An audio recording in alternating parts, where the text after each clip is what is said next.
Today class, today I will be discussing lesson 4, the digital divide, bridging the gap in connected world. So for our intended learning outcomes, we're going to analyze digital inequality across countries and evaluate the role of ICT in learning. What is it? What is digital divide?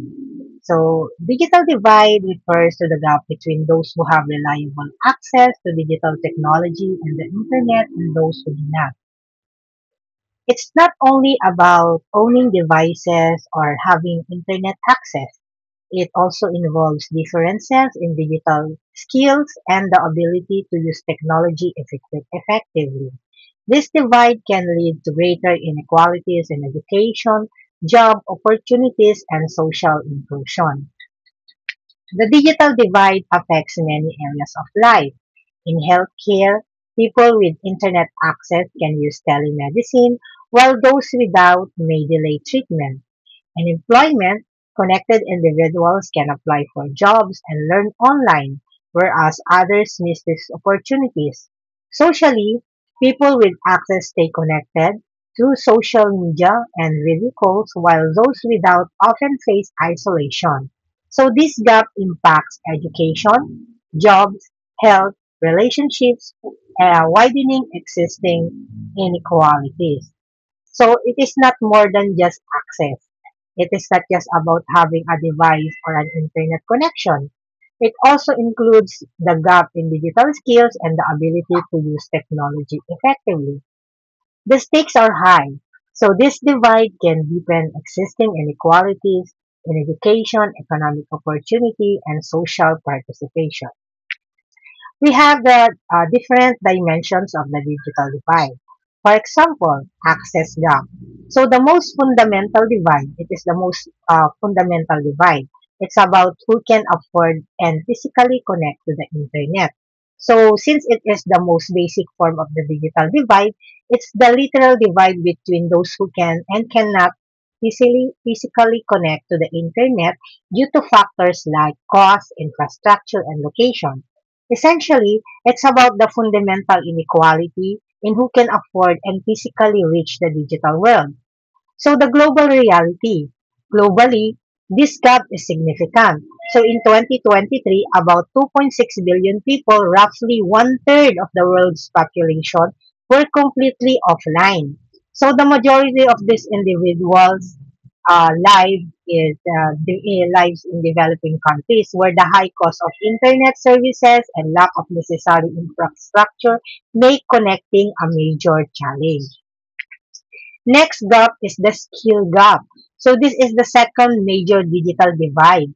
It is the difference between having access to technology and possessing the knowledge and skill needed to use it effectively. So this gap isn't just about technical skills like coding. It includes basic digital literacy, like knowing how to search for information, communicate online, or use software for everyday tasks like, for example, education and employment. So, what is the reality? For example, a person might have a new smartphone with internet access, but lack the skills to use it for online courses or to fill out a digital job application. So, this is a perfect example of the skills gap in action. Without the right knowledge, access to technology provides limited benefit and the individual remains on the wrong side of the digital divide. Next is the usage gap. So the usage gap is the difference in how people use technology. Some use it for entertainment while others use it for critical life enhancing activity. So the usage gap is a more subtle but equally important. So part of the digital divide, it exists even when people have access to technology and the skills to use it. So the gap is about the purpose and quality of the internet use. It's the difference between using the internet for basic entertainment and using it for critical life enhancing activities like education, job searching, civic engagement, or health management. For example, imagine two students who both have internet access. One student in a wealthy nation uses their high-speed connection for in-depth research to collaborate on complex projects and access advanced online learning platforms. So the other student in a less developed country may be limited to basic, very slow yung speed browsing niya, and using their connection only for social media or basic communication. While both are online, the quality and purpose of their internet use creates a significant usage gap, widening the divide in educational and economic opportunities. Next, we also have the ICT role in modern learning. So what is ICT in education? So ICT stands for Information Communication Technology. So it refers to the tools and resources used to create, store, and share information. So in education, this includes everything from physical devices, like for example, your laptop that you are using, and interactive whiteboards to digital resources like educational software and online learning platforms, like what we are using now. I'm recording this one in the YouTube and I can sharing this to you in our social media or in our messenger. So the goal in integrating ICT into the classroom is to make learning more engaging and accessible and effective. So we can also use Google Meet.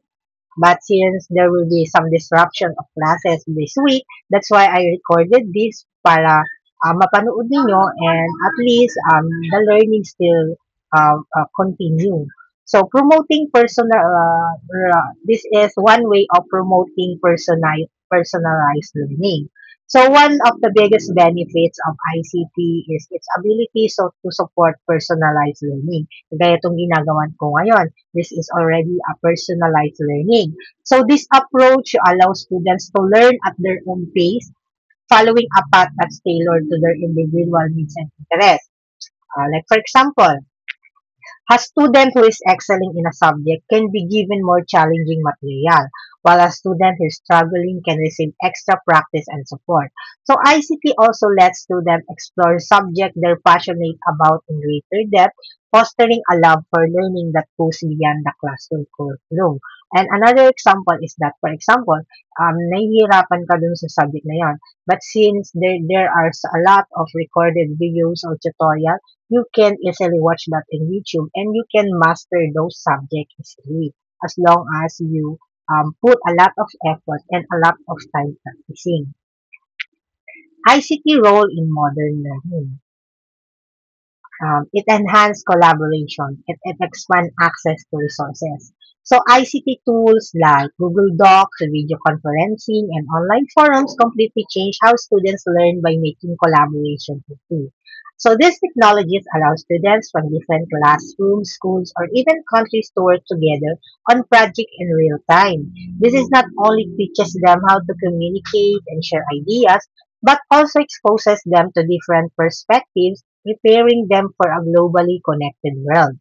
So expanding access to resources, ICT also breaks down the walls of the traditional classroom by expanding access to resources. Students and teachers can tap into a vast world of information through digital libraries, video lectures, and online databases, regardless of their physical location. For example, a student in a remote village can now enroll in courses from a top university through a massive open online courses. So this democratizes education, ensuring that high-quality learning materials are available to anyone with an internet connection. Actually, the UP or the University of the Philippines, they also offer online classes for those students na hindi kayang pumunta physically in the school. They promote that one, for example, to the yung mga parents na maagang nag-asawa, they don't have time to go to school anymore. So they can do that online. They can also choose they can choose their time to do that education. Meron tayong tinatawag dun sa DICT that self-learning, self-paced learning that you can watch those tutorial, you can do those activity at the comfort of your time kung kailan ka available. But even though they're giving that, it's still limited. Meron pa rin dapat na matatapos mo to. Halimbawa, they have given you to finish that in a month. So you still need to finish that in a month. Just that the only kagandahan lang nito is that you can do that in a time where you are free, na meron ka ng time na gawin ito, tapos yun na lahat ng gawain mo sa bahay. You're alone in the house, wala na yung mga bata. Halimbawa, if is a mother, nakapasok na lahat sa eskwela, tapos na niya lahat ng mga gawain sa bahay, then she can continue her studies in the comfort of her home. So ICT in action, examples from around the world. So we have here South Korea's smart education. It is Smart Korea's Smart Education Initiative. So South Korea's Smart Education Initiative is a bold long-term plan to fully integrating technology into its national education system. So the initiative aims to create a self-directed, motivated, adapted, resource-enriched, and technology-embedded learning development for all students. So this vision includes digital textbooks that transitioning from the traditional paper books to interactive digital versions. They also have mobile learning. So mobile learning enables students to learn anytime, anywhere using their devices. Cloud-based system, using cloud computing to provide a centralized hub for educational resources, assignments, and data. So this comprehensive approach has positioned South Korea as a global leader in using technology to revolutionize education. So by equipping schools with the right tools and infrastructure, they have created an environment that fosters personalized and dynamic learning. Next is, excuse me, um, Uruguay's Plan CIVAL, or the Plan CIVAL is a landmark initiative that pioneered the one laptop per child. Ibig sabihin nun, isang bata may sariling laptop. So it is a model on a national scale. It was launched in 2007. So ang mission nito was to promote digital equity by providing every public primary school student with a free laptop and internet access. So the programs goal were not just about distributing technology, but about using it to transform teaching methods and close the digital divide. So the key achievements in impact is by providing every child and teacher with a personal device. The plan Civil aim to promote universal access. It ensured that students from all socio-economic backgrounds and locations had the opportunity to engage with technology, transform teaching. So the program encouraged a shift from a traditional teaching to a more modern and collaborative and project-based learning methods. So and also to empower a nation. So by promoting digital literacy from a young age, Uruguay has created a more tech-savvy and digitally inclusive society. Isipin mo kung ganun din dito sa Pilipinas, they're going to have that one laptop per child. Pero syempre, hindi naman kaya lahat. That's why yung mga teachers, yung mga pinondohan muna ng DepEd. Hopefully, maisip din yan, magkaroon din ng initiative yung government natin that they will be also providing one laptop per child para maging techy and maging digitally inclusive din ang society natin. Next is Khan Academy. So Khan Academy is a global non-profit organization that provides free, high-quality online courses and practice exercise in a variety of subjects, including math, science, history, and more. So it's a prime example of how ICT can democratize access to education worldwide. So Khan Academy was founded by Salman Khan in 2008. Its mission is to offer a free world-class education for anyone, anywhere. So you can just search Khan Academy using your web browser. So how Khan Academy works. So it uses information and communication technology to make education accessible to a global audience. So instead of a traditional classroom model, it provides a library of short video lessons, supplementary practice exercises, and personalized learning dashboards. So this approach allows students to learn at their own pace, So students can pause, rewind, and rewatch videos as many times as they need to fully grasp a concept. Fill in learning gaps. The platforms also adaptive technology help identify a students' weak spots from previous grades and provides targeted practices to build a strong foundation. So the Philippine context challenges and progress. The problem, the Philippines faces a significant digital divide due to its archipelagic geography, which makes it difficult to install reliable high-speed internet infrastructure in remote areas. So with over 7,600 islands, 'di ba?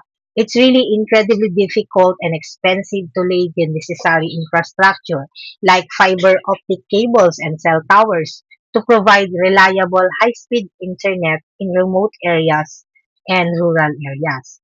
So this geographic challenge leads to a stark inequality in internet access. Urban centers like Metro Manila enjoy fast and stable connections, while many isolated islands and mountainous regions are left with slow, unreliable, or non-existent service. This makes the physical access gap a major barrier to progress, limiting opportunities for education, commerce, and communication for millions of Filipinos. So, key statistics. In 2023, Philippines accountable for more than half of the population unconnected to mobile broadband across Asian countries, and fixed broadband access in households was well below the regional average. This gap in internet penetration between the richest and the poorest households is also expanding. So the digital divide in the Philippines is not just a geographical issue. It's also a socio-economic one. So according to the World Bank blog post on the year 2022, the Philippines accounted for more than half of the population unconnected to mobile broadband uh, across Asian countries. Fixed broadband access. So, noong 2022, about 30% of Philippine household had fixed broadband access. So, maswerte na yung mga bahay-bahay dyan. Sa mga bahay niyo is meron na kayong mga sariling internet access. Because 33% lang ng Philippine household kayang mag-access or magkaroon ng mga fixed broadband access, which is well below the Asian average of 41%. And the cost is also a factor, as the annual charge for fixed broadband represents 11% of the average Filipino's income, which is twice the Asian average. Next, growing inequality. So the gap in the internet penetration between the richest and poorest household is also expanding. Tama. So from 2019 to 2022, fixed broadband access for the wealthiest, 40% of the population, increased by 20 percent points, while for the poorest, it increased by less than 3% only. So it indicates that while connectivity is improving in certain segments of society, the digital divide is becoming even wider. So what is the government response? Yan. So nakaisip sila ng pwedeng maging response sa mga challenges sa progress sa paggamit natin ng mga internet. So the Philippine government response is through the Department of Information and Communication Technology that the DICT is actively working to bridge the digital divide. The DICT is implementing key initiatives to improve connectivity and digital literacy across the country with the help of the DepEd computerization program. So this program led by the Department of Education. It aims to provide public schools with computers and internet access. So its goal is to integrate technology into the curriculum and improve the computer to student ratio, particularly in underserved schools. So nagkaroon dito ng mga free Wi-Fi for all program. So this initiative seeks to establish free public internet hotspots in key locations like public schools, government offices, hospitals, and parks. So that is already implemented in a lot of barangays in the municipality of Santa Cruz. So almost lahat ng mga barangays namin dito sa Santa Cruz had already free Wi-Fi. So the program prioritized geographically isolated and disadvantaged areas to ensure that even the most remote communities can connect to the internet. So, syempre, di naman kasi lahat kayang ma-afford na magkaroon ng mga internet access. Some is gumagamit lang sila ng mga data for 3 days. Pero kung may mga free wifi sa mga barangay, at least if the student had a lot of projects or assignment, they can just visit their barangays to connect to the internet and do their projects. So, yung mga programs ng DICT and the DCT these are the crucial steps in addressing both the access gap and the skills gap in the Philippines. So, by providing infrastructure and devices, the government is also creating a foundation for a more digitally inclusive society. So, what will be the impact on education? Okay. So during the shift to online learning, many Filipino students and teachers in rural areas face difficulties with the poor network connection and a lack of personal devices. So this highlighted the urgent need for a more holistic approach to digital education, especially during the COVID-19. So sobra yung impact ng COVID-19 sa Philippine education. So the sudden shift to online and blended learning during the pandemic brought the Philippines digital divide into sharp focus. For many Filipino students and teachers in rural areas, this transition was a significant challenge. Yeah, it's really very challenging yung COVID-19. Ano yung mga naging issues ng COVID-19? Connectivity issues, isa yon. So, students and teachers struggle with poor network connections. Ako nga dati, pupunta pa ako dun sa ilalim ng kawayanan doon sa may ilog para lang magkaroon ng connectivity. So, pero kahit na nandun na ako, nagkakaroon pa ng mga frequent disconnections and lack of access to reliable internet. So, it's very, very difficult na umattend sa mga synchronous classes kahit na pag-download lang ng mga learning modules. What else? Device scarcity. So many households did not have a computer, a laptop, or even a smartphone for each child, forcing students to share devices or rely on printed modules. So this limited their ability to engage with online resources and digital learning tools. Kaya nahihirapan din yung mga parents dati kasi siyempre sila na yung tumutulong sa mga anak nila gumawa ng module. And siyempre pag module, may mga time dun na siyempre kailangan kasi tinuturo ng mga teachers.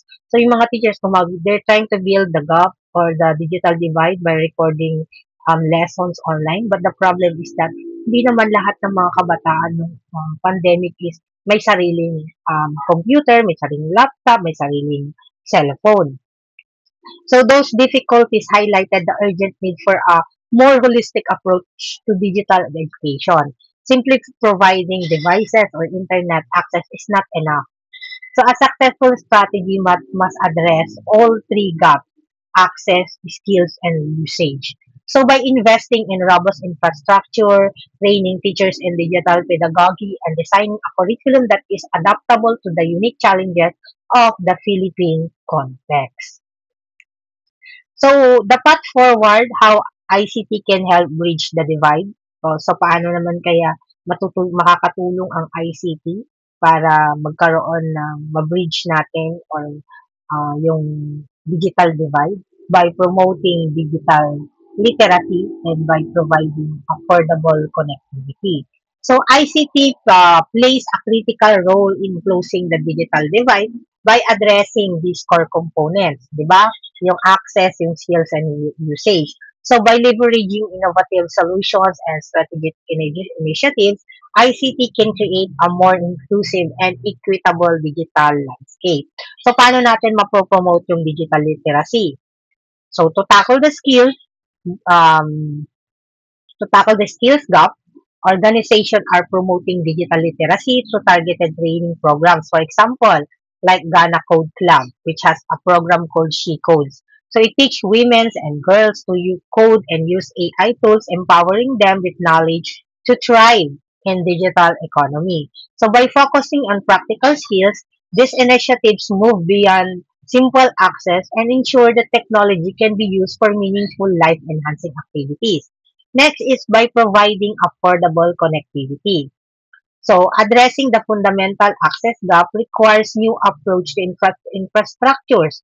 So initiatives like Starlink launch constellation of satellites into low Earth orbit to provide high-speed global internet coverage. So this technology bypasses the need for traditional ground-based infrastructure, make it viable solution for providing connectivity in remote or rural areas where laying cables is too difficult or expensive. Although the equipment cost is high, yes, mahal talaga yung Starlink, but Starlink offers a path to bringing reliable, high-speed internet to communities that were previously left behind. So, this helps to connect the unconnected and democratize access to information and opportunities.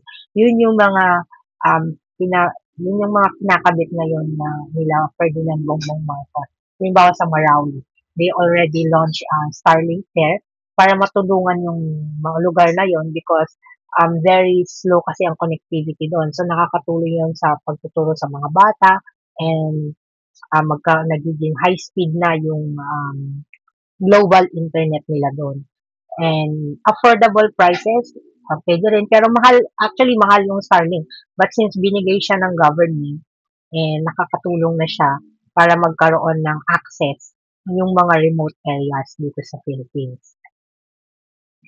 Creating accessible educational content. So, developing online educational materials in local languages and with features like screen readers and speech-to-text tools ensures that technology serves diverse learners, including those with disabilities. So, to truly bridge the digital divide, it is not just enough to provide access and skills. The content itself must be inclusive. Accessible educational content is designed to be usable by a wide range of learners, including yung mga PWDs natin or those with disabilities. This means developing online materials in local languages to overcome language barriers and integrating features like my screen readers for the visually impaired and speech-to-text tools for those with motor difficulties. By focusing on accessibility, we ensure that ICT serves its purpose, empowering every learner regardless of their background or ability. This approach moves beyond simply providing technology and focuses on using it to create a truly equitable and inclusive learning environment for everyone. Community and institutional access. So the program that provides computer and internet in schools, libraries, and community centers offer access to those who cannot afford it at home. So community institutional access provides a vital solution to the access gap by offering shared resources for those who can't afford technology at home. So by making computers and internet connection available in public places. So kagaya halimbawa dito ulit sa Santa Cruz, the mayor already built a lot of internet buildings namin. It has 15 to 20 computer set with a printer and a free Wi-Fi access. So this program ensures that everyone has a physical space to connect and learn na pwede silang pumunta doon sa barangay. So what can it offer? Schools and libraries, di ba? So public schools and libraries are often the main hubs for community-based digital access. So they provide not only computers and internet but also a safe structured environment for learning. So may mga nakalagay na doon na mga ano so since that is already it has already an internet, 'di ba? Which is a cornerstone of digital inclusion, offering free access to technology and often providing training for digital literacy. So, yun yung mga tinatawag natin ng mga community centers. So, these centers serve as local access points, especially in underserved neighborhoods. So, they can provide a wide range of services na ginagamit ng mga students, halimbawa mga computer labs, pwede rin magkaroon ng mga training programs para sa mga adults, para mas madali na rin sila makahanap ng mga trabaho. So by creating these public access points, communities can help can help bridge the digital divide, ensuring that a lack of personal resources doesn't become a permanent barrier to education, employment, and information.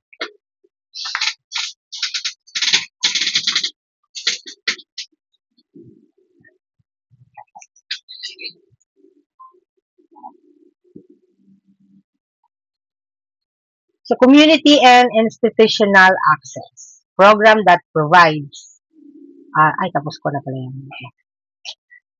Inadequate infrastructure and teacher training. These are the two challenges, or I think there are four challenges and the path forward. So first is the inadequate infrastructure and teacher training.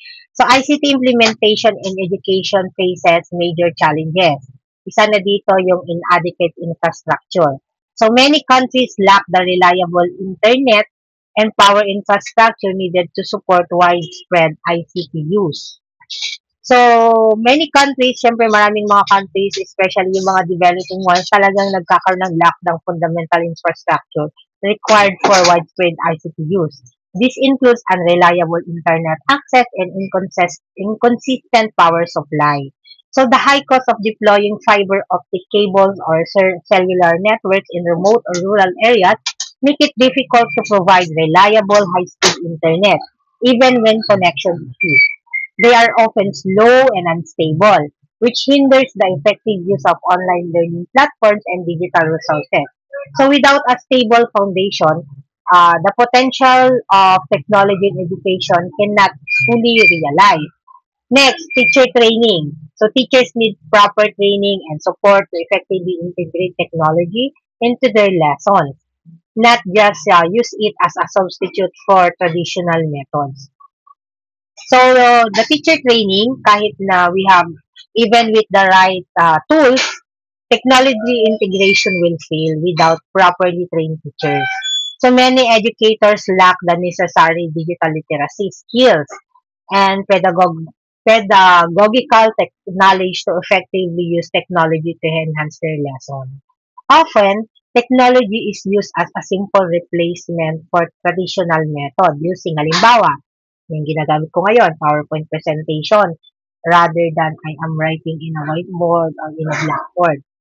So, rather than as a tool to promote personalized collaborative and engagement learning. So, proper training must go beyond basic technical skills and focus on how to strategically integrate technology into the curriculum to improve learning outcomes. Number three, cost and affordability. So the high cost of devices, software, and internet access remains a significant barrier for low-income families and schools. Tama, di ba? Sobrang mahal ng mga devices, ng mga software, and even internet access is also a major obstacle that perpetuates the digital divide, particularly para sa mga low-income families and schools. So the Philippines, the annual cost of fixed broadband can be high as 11% of an individual's income. So, meron kagaya dito sa amin, sa bahay, it is 1,500, di ba? Which is more twice than the regional average. So, this financial barrier makes it nearly impossible for many to afford personal computer or internet plans, which are now essential for education and employment. So the solution requires a holistic approach. So we must focus on building better infrastructure and making devices affordable and providing comprehensive digitally digital literacy programs for all, 'di ba? So holistic path forward daw, yun yung pwede nating it requires the solution requires a holistic approach, a holistic path forward. So, addressing the digital divide requires a holistic approach because holistic approach tackles all its root causes. Simply providing one-time solution is not enough. The path forward must include building better infrastructure, This involves investing in robust nationwide internet and power infrastructure, prioritizing underserved and remote areas. Initiatives like the ICT's National Broadband Plan are crucial for this, making devices affordable, di ba? Ang dali, pwede na tayong kumuha ngayon ng mga hulugan. So, it, it makes the devices more affordable. Kahit sabihin na natin may mga interest, pero at least hindi nahihirapan yung nanay o tatay na bumili ng mga devices para sa mga anak nila na isang bagsakan, hindi lahat is kaya yun. So, since making devices affordable, those programs, this program could, pwede rin naman siyang maging government subsidies partnership, di ba? Pwede rin siya, or pwede rin community-led initiatives, pwede rin makatulong yung mga maliliit na mga businesses or mga companies para maging affordable yung mga devices na yon. So, beyond just providing the tools, it's essential also to teach people how to use them effectively. Digital literacy program should be integrated, kaya nga ini-integrate siya sa mga curriculum. Kailangan talaga dinadagdag yung digital literacy from a very young age. And kailangan it should also made accessible to adults through community centers and public libraries. So by focusing on those three pillars, infrastructure, affordability, and literacy, we can create a more equitable digital ecosystem where every Filipino has the opportunity to learn, work, and thrive. So for the summary, bridging the digital divide is more than just a lack of internet access. It's a three-part problem with significant consequences for education and opportunity.